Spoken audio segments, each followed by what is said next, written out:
октомври, 25 неделя. Преди 97 години в Европа са наричали октомври българския октомври. Дълго време ние наричахме октомври червения, съветски, октомврийската революция, но бяхме забравили, че е бил наричан българския октомври. Не, че и днес го помним. Сега месец октомври е месецът, в който започваме да чакаме сметките за тока и парното, а преди 97 години октомври е бил месеца, когато българите са очаквали телените мрежи и оръдията на могъщата турска армия в Тракия през Балканската война.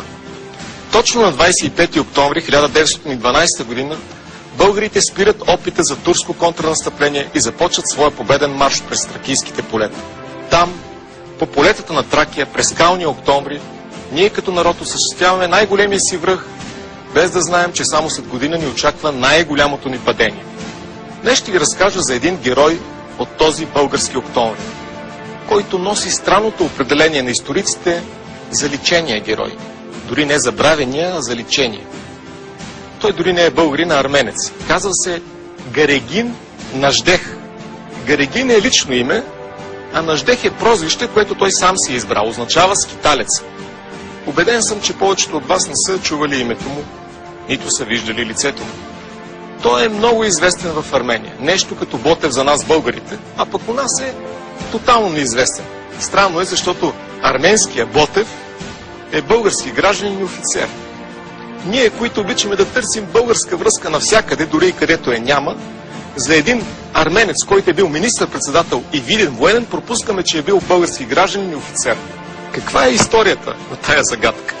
Каква е мистерията? Роден в Армения, участник в арменското революционно движение срещу турците, през 1906 година той бяга от Армения и идва в София. Нашия герой постъпва в военно училище, уреждат хора от ВМРО, защото нашето ВМРО и арменските революционери са били близки. Става подпоручик от българската армия. И идва онзи октомври на 12-та година и той образува заедно с друг арменски герой, Андраник, специална рота в нашето македоно-одринско опълчение. Специална, защото е била съставена само от арменци. 275 арменци воюват за нас, българите, в тази война. Клетвата им е била на 23 октомври, един интересен факт, точно на паметника на цар-освободител пред Народното събрание. Малко ирония, едно време там се събирали арменци, които искат да воюват за България, днес обикновено там се събират таксиджии. Както се казва, всяко време има своите правила. Интересна тенденция. Ротата, арменската, се отличава в боевете. Нашия герой е награден с орден за храброст. Войната свършва и той се връща в Армения. В Първата световна война воюва в редовете на руската армия срещу турците в Кавказ. Става бляскав командир.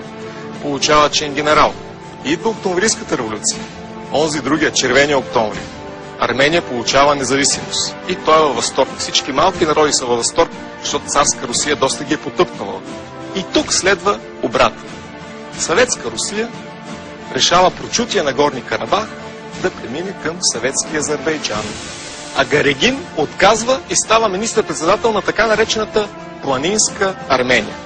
Пак следват много сражения. Този път едновременно срещу Червената армия, турската и отряди на азерите. Арменците са победени 22 година и Гарегински талеца се връща отново в София.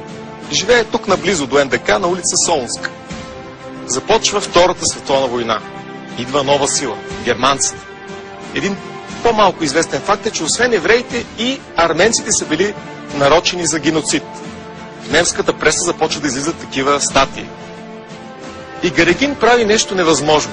Възползвайки се от това, че е български граждан, офицер, генерал, имал връзки на високо ниво у нас, той си урежда да замине за Берлин.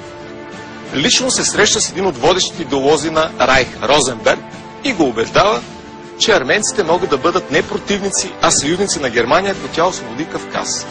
Същевременно не прави нищо антируско. Казва на своите арменски съратници, че те трябва да подкрепят Германия само на думи и ако тя започне война с Турция. В писмата си казва открито, че играе двойна игра. Неговата цел била арменците да избегнат повторен геноцид. И той успява в този си ход, но не успява в двойната игра, защото е имал един интересен противник. И идва 9 септември 1944 година. Избухва свободата. Гарегин не бяга от България, счита, че като български граждан, офицер е защитен, че не е направил нищо лошо.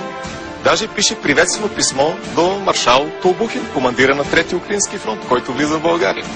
Но на улица Солунска, вместо приветствие, идват оперативни офицери от съветското военно контраразузнаване СМЕРШ, съкратена смърт шпиона. Гарегин е арестуван, буквално отвлечен, осъден е в Съветския съюз на 25 години и на 21 декември 1955 година офицер от българската армия, герой от горещите битки в Балканската война, издъхва някъде в ледените сибирски полета. Защо? Не го помня. Защо? Дори като любопитен факт, все пак арменец, който е бил министър-председател, е бил български граждан и офицер. Ами може би, защото дълго време свързахме октомври с октомврийската революция, а не с нашите си български победи. Този заличен скиталец, арменски, е бил и добър писател. В едни свои съвети към съратниците той пише: винаги побеждава този, който вече е победил себе си. Може би и ние ще успеем, когато първо победим себе си. Или поне помним тези, които са проливали кръвта си за нас.